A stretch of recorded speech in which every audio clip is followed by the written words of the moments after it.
to this new webinar of the webinar series of the SPHR network on health and risk communication for public health.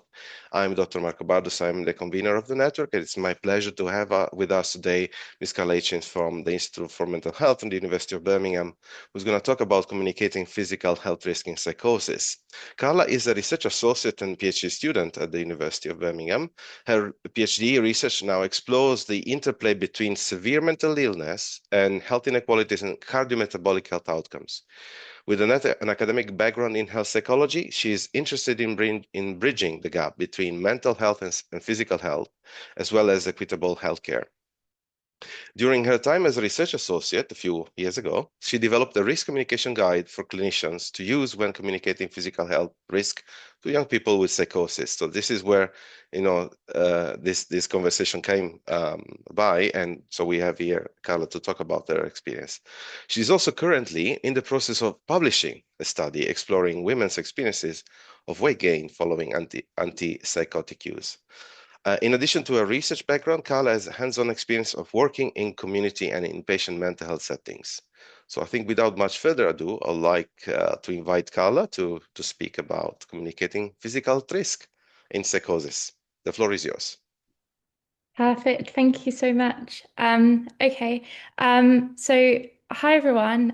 Thank you for coming to this webinar today, where we're going to be discussing a bit about what we might consider when communicating physical health risk to young people with psychosis. So my name's Karla. I'm a PhD student and research associate at the University of Birmingham.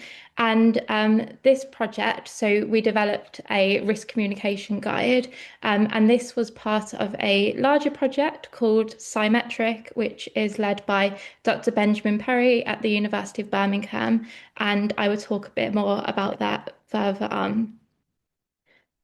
So just a brief overview of what I'm going to discuss today. So I will talk a little bit about psychosis and physical health and predicting physical health risk in this population.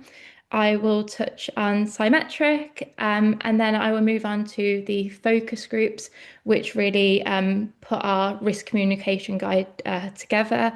And then I will talk a bit about the production of our risk communication guide, and I will show you a bit about that as well. Okay, so psychosis. So when we think about psychosis, we often think about the three core symptoms. So delusions, which are fixed beliefs, despite evidence showing that that belief isn't true. Hallucinations, so these are perceptual experiences. So for example, somebody might see things or hear things that aren't necessarily there. Also changes in thought and speech. So they might be a bit faster with their thought and speech. They might have lots of ideas. Their speech and thoughts might make a little bit less sense than usual. But what we consider less are these symptoms. So, for example, cognitive difficulties, so difficulties with thinking, with memory, with decision making, and also withdrawing from those around them and things that they previously enjoyed. And also changes in motivation, so they might have less motivation. And this can really detrimentally impact someone's occupation, their job, their lifestyle, and also their relationships. Um, but what we speak about even less is psychosis and physical health. So, people with psychosis are at higher risk of developing worsened physical health outcomes than the general population. And as a result of this, they're at higher risk of early mortality. So, for example, people with psychosis face a shortened life expectancy by around 15 to 20 years than the general population. And this can be due to the condition itself. So symptoms of the condition, it could be due to like suicide, for example, but it's often actually due to natural causes. And one of the main causes are cardiometabolic disorders. But actually, cardiometabolic disorders can be detected from the onset of the development of psychosis. So early psychosis is really a critical window for early intervention and early prevention. And when I talk about cardiometabolic health outcomes, what I mean is the health of our heart and also the health of our metabolism. So this can include things such as weight gain, type 2 diabetes, metabolic syndrome, which is a cluster of symptoms including high blood pressure, high blood sugars, and high cholesterol. And all of these increase a person's risk of developing heart disease and therefore lowering their life expectancy. And there are many explanations for why this might happen. So, for example, lifestyle behaviours. So, people with psychosis, it's well known that that they might be more likely to smoke. And also engage in less sort of like physical activity. Also, medication side effects. So, antipsychotics, for example, have metabolic effects. Health inequalities, so based on a person's socio-demographic factors, diagnostic overshadowing, and then also a shared disease pathway, so through genetics, for example. So it's really important that we predict risk of poor cardiometabolic health outcomes as early as possible.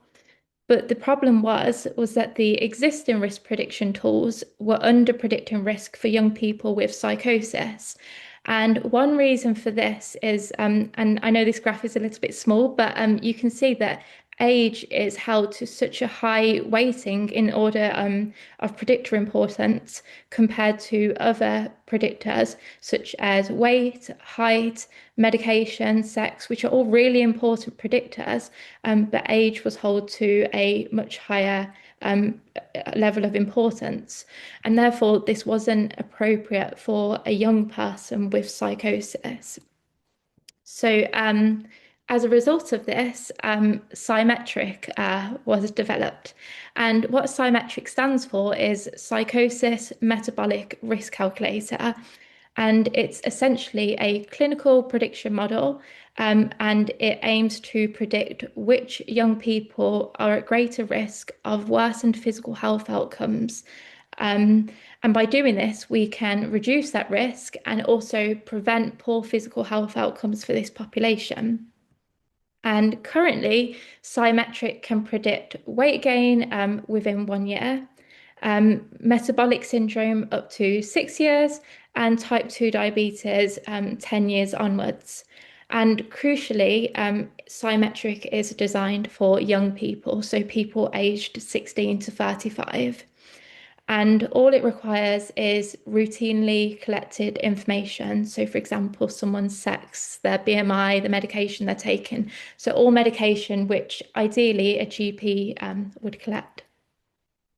So, what we aim to do in terms of this part of the project, developing the risk communication guide, was firstly to understand how best to communicate risk to young people with psychosis, because there's so much sort of research about the interplay between poor physical health outcomes and psychosis, but there wasn't any in terms of like how we communicate that risk to somebody and how we can do it in a way that's sensitive and makes sense and what's most meaningful for the young person. So to do this, we held focus groups with stakeholders, which I'll go on to talk about in a moment. And we then developed a risk communication guide. And essentially, this is a tool for clinicians to use when communicating physical health risk to a young person with psychosis. And this is just an overview of what we did. So, as I said, we held focus groups, and then we generated themes based on sort of the discussions that we had in the focus groups. And from this, we produced a written template, and this was essentially a Word document which just had all the information on that we wanted in the guide, and how we might want it structured. And then we sent this to a graphic designer to make it look a lot more visually pleasing. And then we asked the graphic designer to produce 3 prototypes, one with lots of pictures, one with no pictures, and then one sort of an in between of lots of pictures and the text as well. And then we sent these to a young person with lived experience of psychosis to get their input and feedback. And then it was just an iterative process of back and forth until not only we were happy with it as a team, but then also it was acceptable for young people with lived experience of psychosis. So with the focus groups, we held focus groups with 4 different groups of participants. So we held them with young people with lived experience of psychosis. We held them with carers. We held them with health professionals, and we also held them with clinical academics. And the topics that we discussed were physical health outcomes and their meaning. So this was weight gain, type 2 diabetes, and metabolic syndrome, and sort of which of these would be most important to you. We asked participants.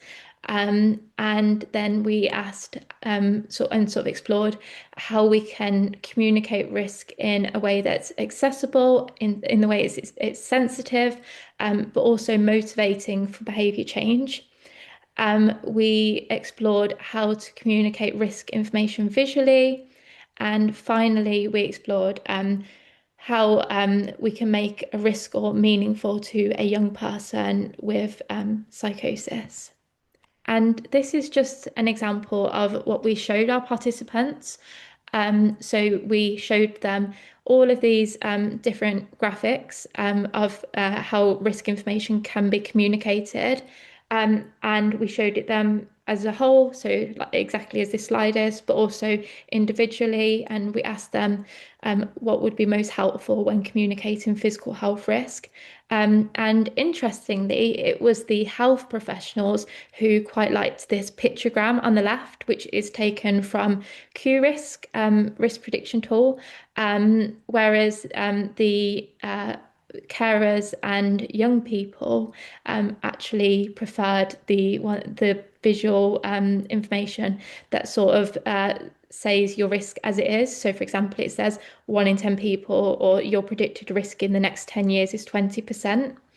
But all groups sort of thought that the heart age on the very right-hand side would be the most impactful, and especially for like behavior change, especially when they see that their heart age is much higher than their actual age. So just an overview of some of the themes that we found in our focus groups, which sort of informed our risk communication guide. And I will talk about these in more detail in a moment, but there was weight gain, so in terms of prevention and sensitivity. There was communication, so making it accessible and really tailoring the information.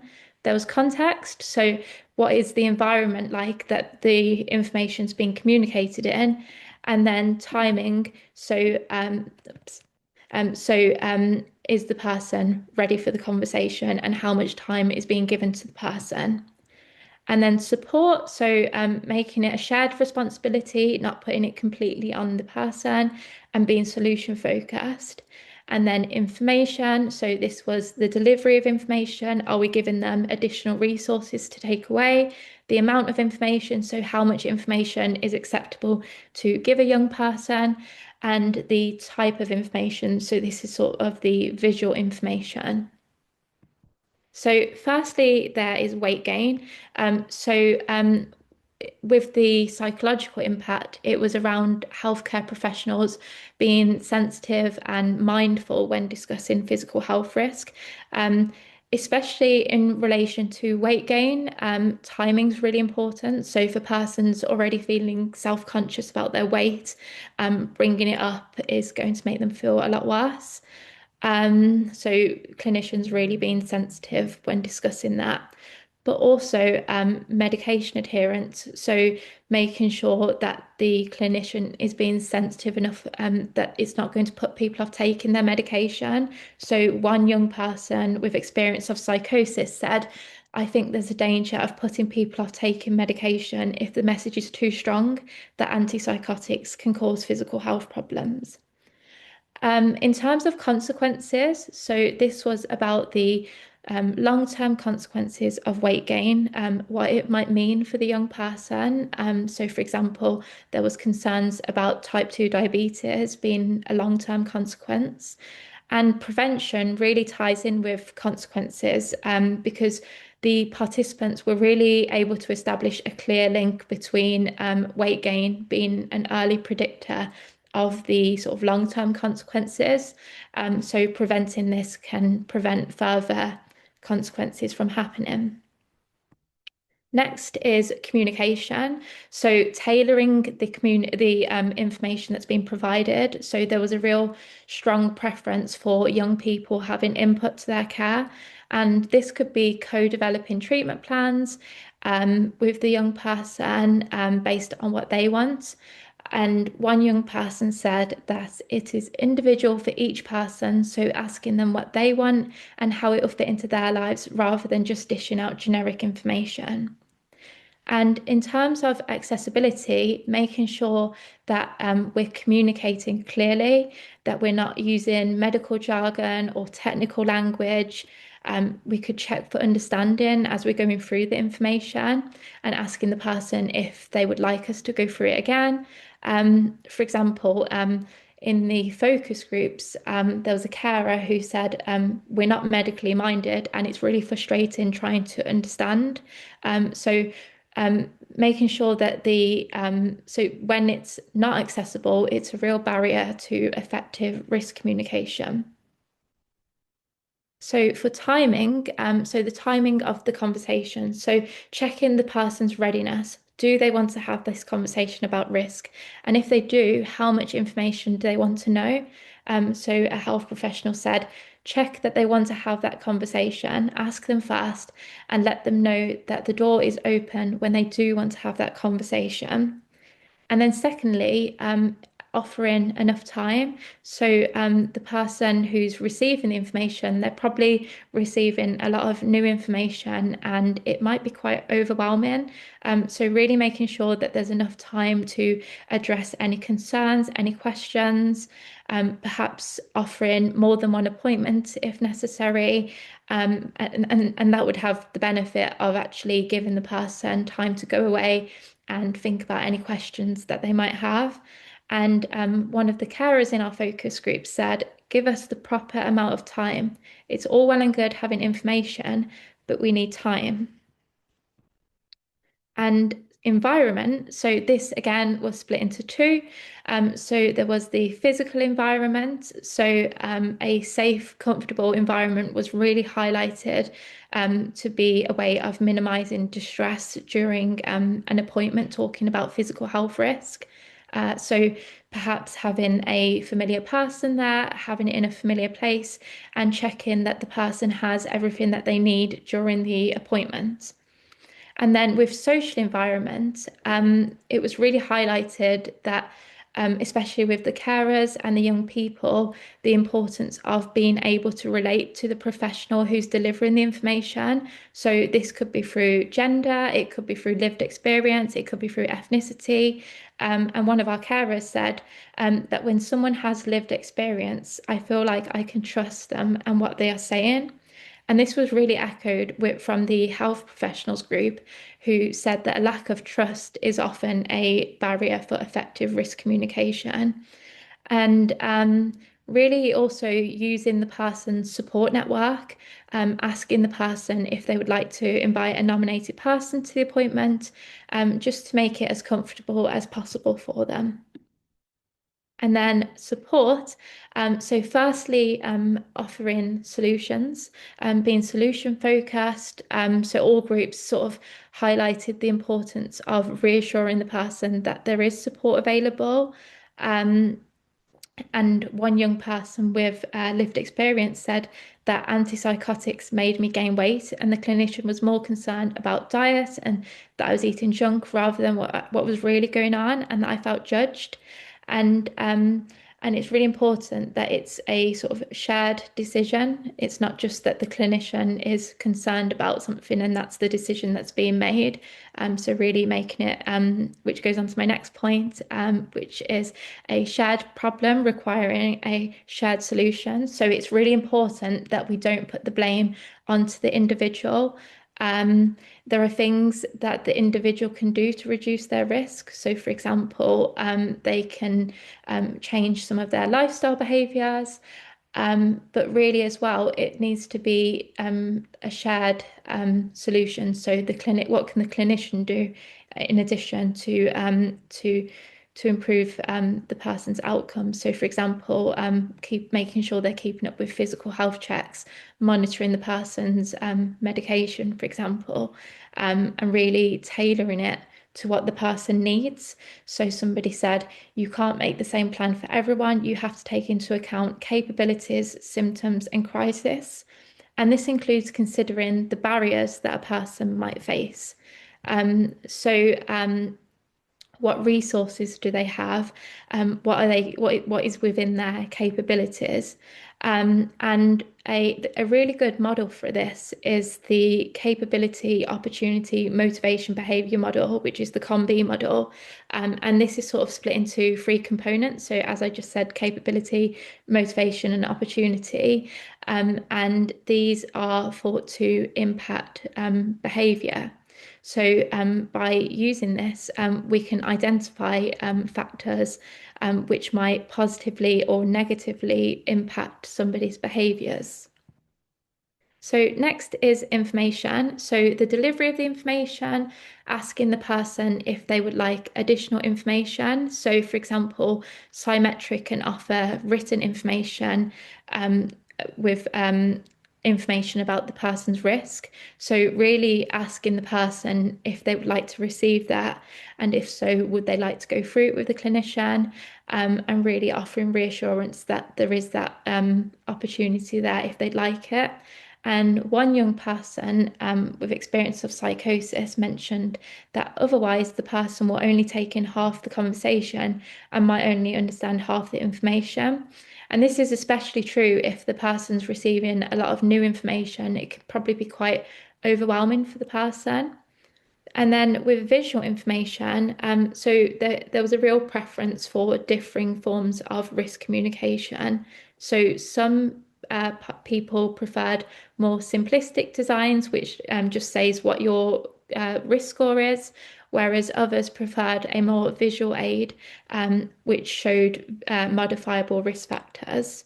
And importantly, when visual information is presented, not every graph and number should be presented to participants. It's more so what is most helpful for the person. So, for example, there's good evidence that numerical estimates aren't always that well understood by patients. So, really tailoring it depending on what the person would find most helpful. And then lastly, with information is the amount of information. So we found a real difference in opinions on how much information should be provided to a young person with psychosis. So on one end, there was the health professionals who mentioned keeping information to a minimum. So making sure that we're not causing cognitive overload, we're not overwhelming the person, and really breaking that information down. Whereas carers said that knowledge is powerful and we are not given enough information. And they also said about that they're often given the bare basics and they'd actually like to be given the pros and cons when being given this information. And then the people with experience of psychosis echoed this when they said that show that there is support available and actions that the person can take. Give people enough information so that they don't have to resort to Google. So really making sure that it's solution focused, that they have enough information so that they're not going out, away from the appointment and having to look for the information sort of elsewhere. And now I'm just going to go on to talk a bit about the risk communication guide that we created. So this on the screen is the guide itself, the first sort of like title page of the risk communication guide, which was co-developed and a guide for, as I said, it's a guide for health professionals to use when communicating physical health risk to young people with psychosis. Um, so just a bit about the production of the risk communication guide. So from our focus groups, we produced a written template, as I mentioned earlier, based on our focus group themes, but also we incorporated the capability, opportunity, motivation, behaviour model.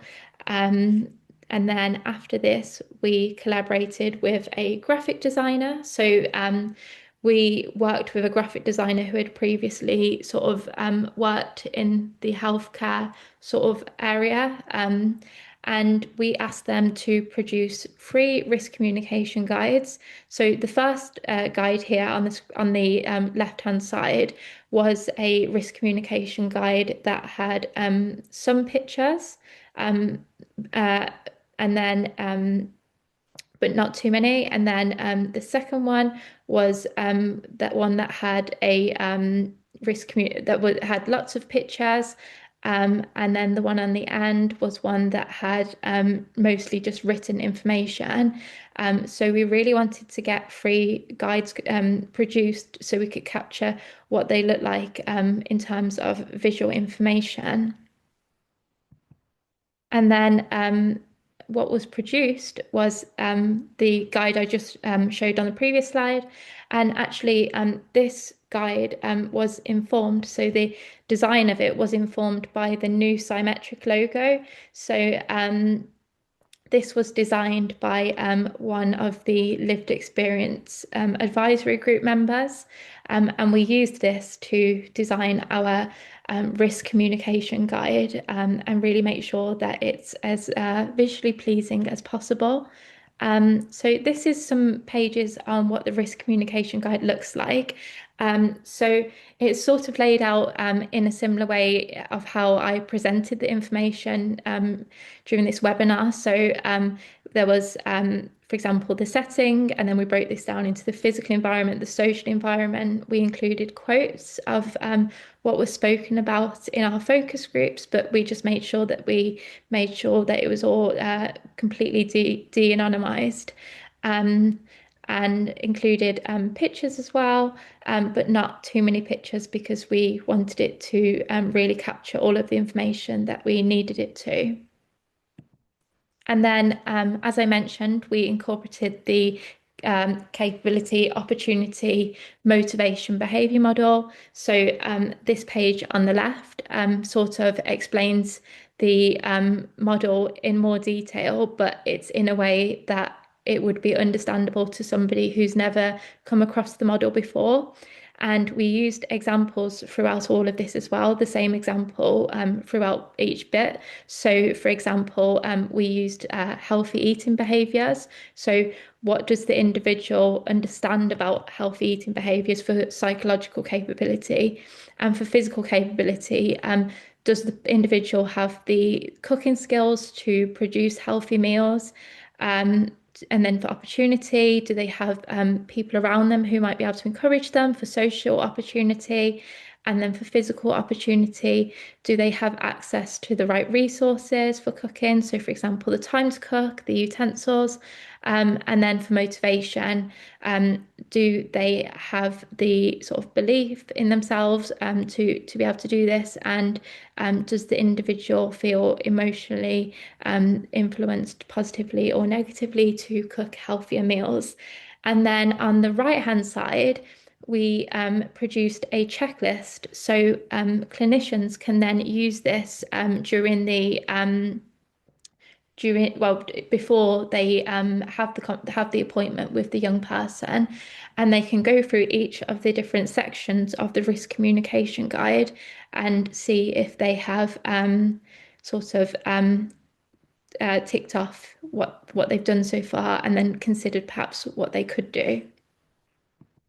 So, just to summarize, young people with psychosis face a higher risk of developing preventable physical health conditions and subsequently a shortened life expectancy of 15 to 20 years, compared to the general population. And effective risk communication about health needs to start early. This process is multifactorial. So, considering a safe, comfortable environment, really tailoring the information to the individual, and being solution focused, whilst importantly offering compassion and empathy throughout. And by paying attention to how risk information is framed and delivered, communication can really become meaningful and also motivating for behaviour change. So, the guide that we produced really aims to act as a practical resource for communicating and actioning physical health risk. And what we really want to do is empower conversations that not only inform but also inspire positive steps towards better physical health outcomes for young people with psychosis. And just to finish, if you would like to find out a bit more about Psymetric as a whole, there's a QR code here, which will take you to the Psymetric page. And then there's also a QR code, this middle one, which will take you to the risk communication guide if you'd like to see a bit more about that. I've put the link underneath because the QR code wasn't working earlier on today, so I don't, but then it did start working again. So I don't know if it is working. But this link takes you to the most recent Psymetric paper, which is here on the very right-hand side. And if you scroll down to the supplementary information, then you can access the risk communication guide there as well. So yeah, thank you for listening, everyone. And yeah, I'd be really interested to hear if anyone has any experience of communicating risk to people with psychosis, or if anyone has any questions generally. Thank you. Excellent. Thank you, Carla. I think I can start taking some comments or questions from the chat. There was a request to add the link to the guide, but I believe you just did. Is Yeah. the guide then available to Yeah. the second link? Is it from the paper, right? Yeah, so if you click the link to the second paper, I mean, sorry, if you click the link, the second link to the paper, and you scroll down to the very bottom, there is a supplementary information, and I believe it's the because there's two supplementary informations. I believe it's the second. Excellent. Then there's a I can put it in the chat as well if that helps. yeah, that we can share it too. I mean, with the participants once we have the list. As you said, Deborah said it's not clickable. Yeah. Um, so yeah, we can paste that. That would be great. Um, yeah, so that's the publication from the Lancet. Then there's a interesting talk. Susanna Mills, I need to leave now for a clinical meeting, but would be very happy to chat further. So she left her email address. So maybe, Carla, you can follow up with Susanna from Newcastle. All right, thanks. Are there questions or someone wants to share their experience? Otherwise, I have a couple of questions for you.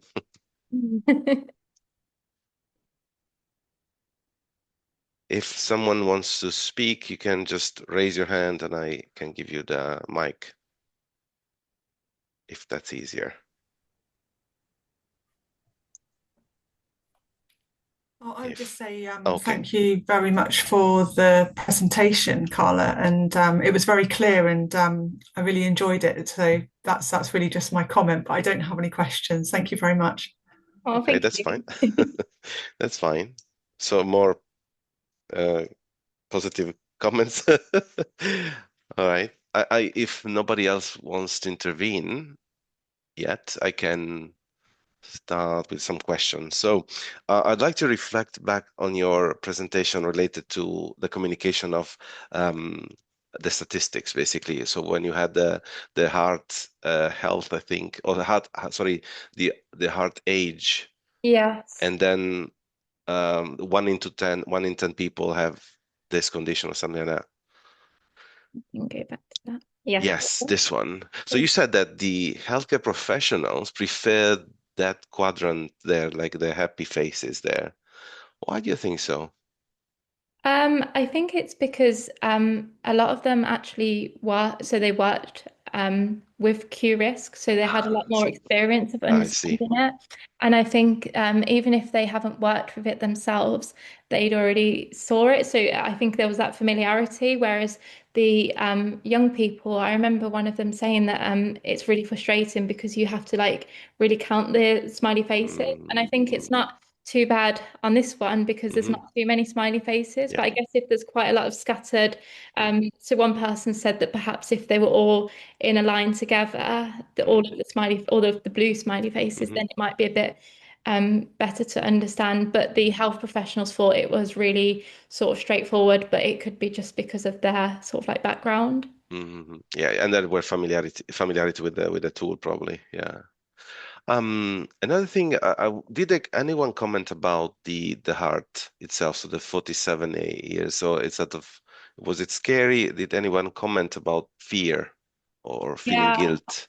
Yeah, that was the one that was so that one was actually highlighted to be the most impactful in terms of like it would scare them into so the others, for example, if they saw it, it would perhaps might motivate them to for behavior change. But with the heart age one, I remember one of our young people said that they've done it before, they've had their score Mm, and it was much higher than their actual age, and that they felt really anxious about it afterwards. mm, So I think it definitely is quite, I guess, like fear-inducing, especially if you're a young person and then your heart age is um, quite a lot higher than what you might expect. mm, mhm. Because I was thinking, reflecting on the role of fear appeals in risk communication from a very purely academic standpoint. Um, and So this is what we teach usually to students that are interested in health risk communication. We say usually that fear appeals work when you give when you follow up with a self-efficacy oriented message. So which means that is aimed at reducing the fear, reducing the sense of anxiety, because what can I do now? So I'm not just fear, because if you elicit fear and you don't provide the solution, which means that is the role of the healthcare professional, um, then yeah, the message might counteract and might also create some problems later on. So the person might refuse to believe in that message, they might ignore it, or they might act against it.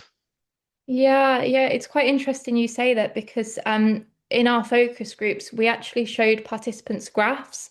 We Mm, showed them three graphs. We showed them one graph, which is like your risk in 10 years. We showed one graph with your risk in 20 years.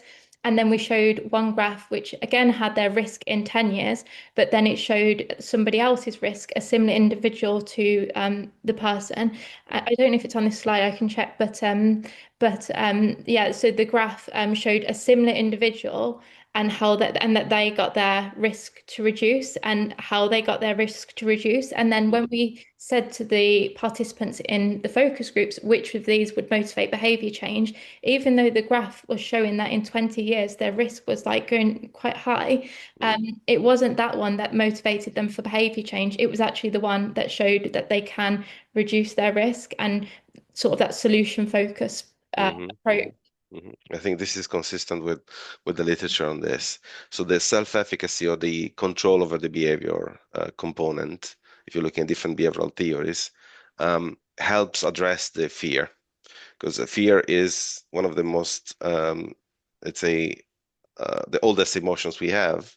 And so in general, so we either fear flight, fear of, we remove ourselves from the situation by ignoring or pretending it doesn't exist, or we face it. And I think it's more likely to happen that people ignore or leave physically or mentally the state in which they are, and then so the message might not work well, might actually backfire. Okay, good. Interesting this part. And then I have a question about have you tested the risk communication guide or are you in the process of testing it?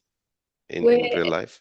Yeah, so we haven't tested it yet. We're in the process. So Symmetric has just sort of been given like the sort of green light. So Yeah, I hopefully, know about this.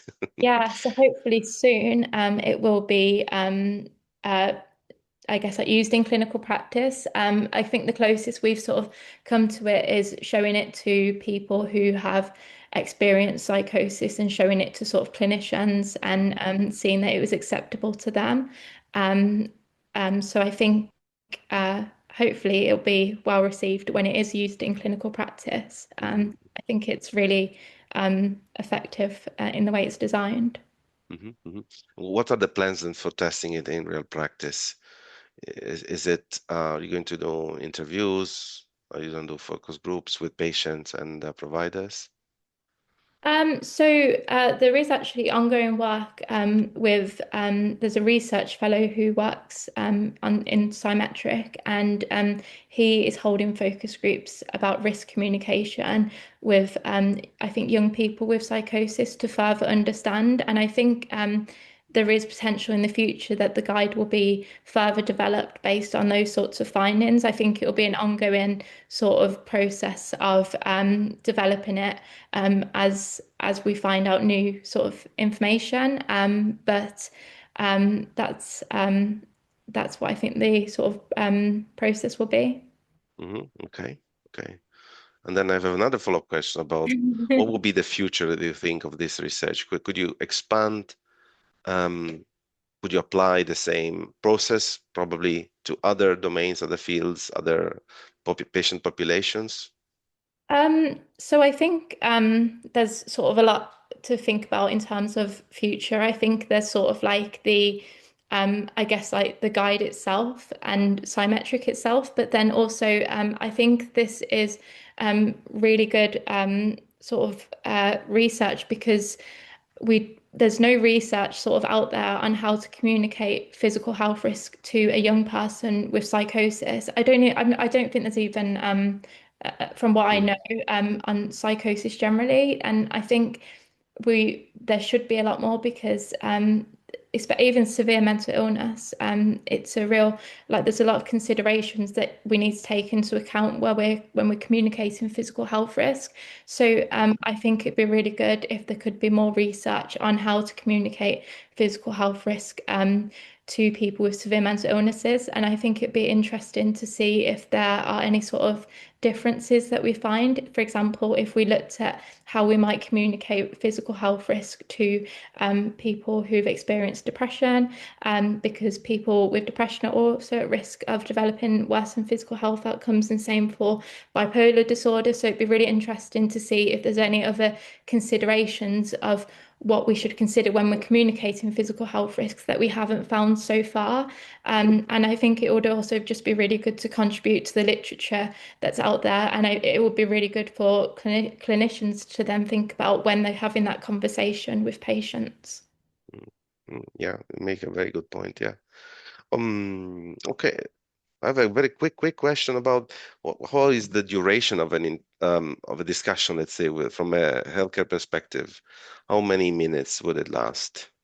In terms of when communicating physical health risk. Yeah. Um, so it really depends on the clinician and the appointment, really. So I don't think there's an exact number I can give you, but I think that ideally it should be that it's either given enough time that the person's going to have all of the information that they need, or it should be split into different appointments. But I guess it also depends on the individual itself. It probably, some people might need a bit longer. If someone's got more risk of physical health conditions, they might need longer, whereas somebody who has like a really low risk, they might not need longer as long. So, for example, with sort of Symetric, there's different thresholds. So Mm, that people will be split into. So there's low and sort of middle and high. And depending on what threshold they're in will depend on the sort of intervention that they receive.